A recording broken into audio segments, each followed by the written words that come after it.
जय माता दी। हमारे YouTube चैनल मन की आवाज़ में आप सभी का स्वागत है। सोमपुर नाम का एक गांव था। वहां पर एक धनवान सेठ जी रहते थे।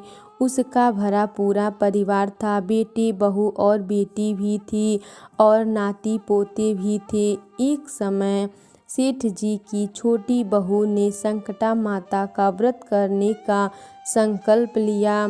पूजा के बाद बहू ने सास को कहानी सुनने को कहा। सास ने कहा, बहू मेरे पास समय नहीं है, अभी पूजा करना है, बच्चों को बाहर खिलाने ले जाना है, तुम किसी और को अपनी कहानी सुना दो। तब बहू ने अपनी जेठानी के पास गई और उसे कहानी सुनने को कहा। जेठानी ने भी कहानी सुनने के लिए मना कर दिया और कहा, मुझे खाना बनाना है और बर्तन धोने हैं।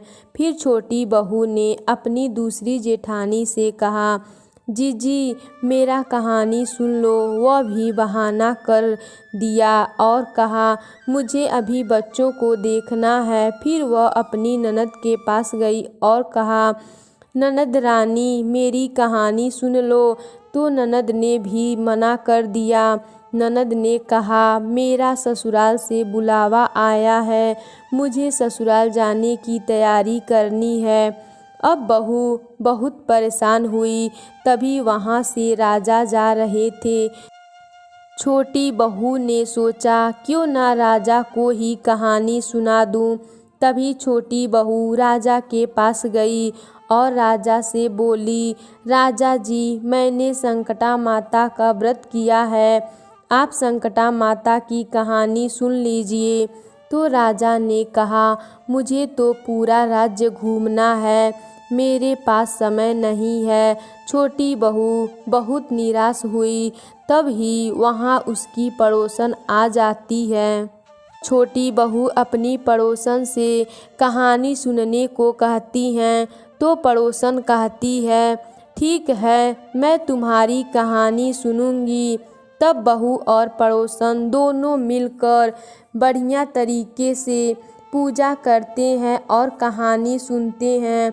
वर्ष भर दोनों मिलकर यही नियम किया। छोटी बहू कहानी कहती और पड़ोसन कहानी सुनती।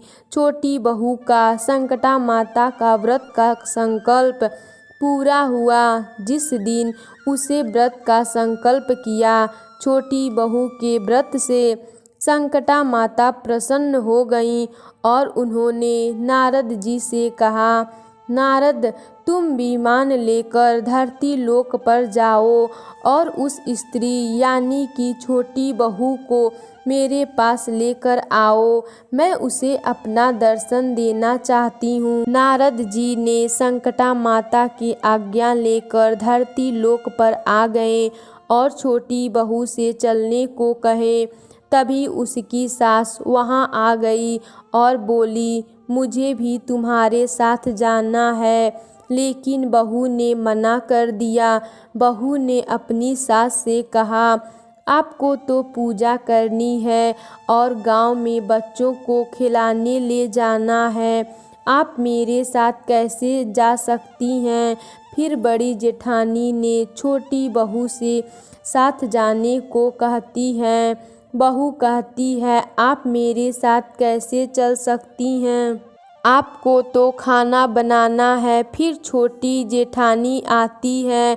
उसे भी छोटी बहू कहती है कि आपको तो बच्चे संभालने हैं, आप मेरे साथ कैसे चल सकती हैं। इसके बाद ननद भी आती है। तुम्हें तो ससुराल जाना है, उसकी तैयारी कर रही हो, तुम कैसे जा सकती हो मेरे साथ। तभी राजा भी आ गए और कहा, मैं चलूँगा तुम्हारे साथ। लेकिन बहू ने उन्हें भी मना कर दिया और कहा, आपको तो पूरा राज्य घूमना है, आप कैसे जा सकते हैं मेरे साथ। आखिर में बहू की पड़ोसन आती है और कहती है, मैं चलूँ तुम्हारे साथ। तब बहू कहती है, हाँ तुम चलो मेरे साथ, क्योंकि तुम ही तो हो जिसने पूरे वर्ष मेरी कहानी सुनी है। छोटी बहू और पड़ोसन दोनों विमान में बैठकर संकटा माता के दर्शन करने जाने लगे। तभी रास्ते में छोटी बहू को घमंड आने लगा। वह मन में सोचती है कि मैंने तो पूरे वर्ष व्रत किया और कहानी भी कही, उससे मुझे संकटा माता के दर्शन मिल रहा है, लेकिन मेरी पड़ोसन ने तो केवल संकटा माता की कहानी ही सुना है। फिर भी मेरे वजह से इसे संकटा माता के दर्शन मिल रहा है। यह विचार मन में सोचे जा रही थी। अचानक संकटा माता ने उसे विमान से नीचे फेंक दिया। तब बहू ने संकटा माता से पूछा, माता, मेरा अपराध तो बता दीजिए, आपने ऐसा क्यों किया? तब संकटा माता ने कहा, तुम्हें अभिमान हो गया, इसलिए तुम यहाँ धरती लोक में रहकर तुम वर्ष भर व्रत करना, कहानी सुनना, तभी तुम्हें संकटा माता के दर्शन होंगे। नारद जी पड़ोसन को संकटा माता के दर्शन के लिए ले गए, क्योंकि पड़ोसन ने बिना किसी स्वार्थ से संकटा माता की कहानी सुनी थी। अब छोटी बहू को अपनी गलती का एहसास हुआ। छोटी बहू फिर से वर्ष भर व्रत किया और कहानी किया। लास्ट में उसे विमान आया। इस बार छोटी बहू को नारद जी विमान में बैठाकर संकटा माता के दर्शन कराने ले गए। बोलिए संकटा माता की जय। अगर हमारी कहानी पसंद आए तो हमारे वीडियो को शेयर कीजिए और हमारे चैनल पे नए हैं तो हमारे चैनल को सब्सक्राइब कीजिए। धन्यवाद।